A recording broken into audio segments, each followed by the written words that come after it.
Let's keep going. Thank you. Thank you. China is also a factor in our foreign policy. In this case, Ukraine, Russia, China, even in their worldwide initiatives, the Belt and Road Initiative, they're in their second centenary as they see it. So dealing with foreign policy, especially Ukraine and Russia, what would your strategy be? And again, how? What are some of the tools you will use? Sure. And what is your policy towards Ukraine? And I'm going to back into Ukraine via China, because the Communist Chinese Party is the top threat we face today. As the USSR was in the last century, it is Communist China in this century. And my strategy there is similar to what Reagan said about the USSR. We win, they lose. That's how it works with respect to China. Now let's come over to Ukraine. The USSR doesn't exist anymore.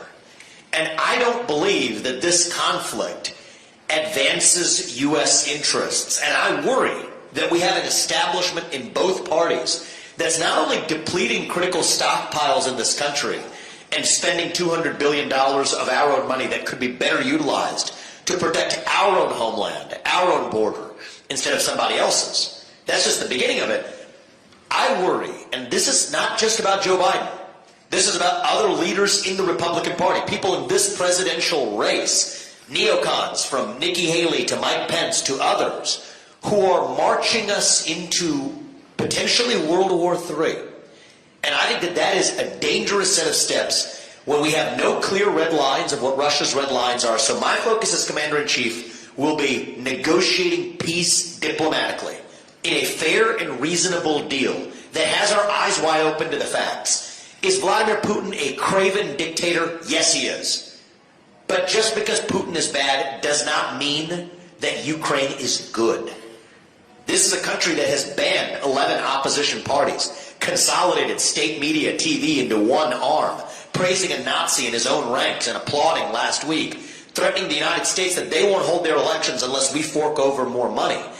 And there's also just facts we have to contend with. We can't close our eyes to the fact that Luhansk and Donetsk, some of the regions that are occupied in the Donbass by Russia, they're Russian-speaking regions. They don't even see themselves as part of Ukraine. They haven't been represented in the Ukrainian parliament for nearly a decade. So against that backdrop, are we going to go to war with the major nuclear power over this? I don't think we should.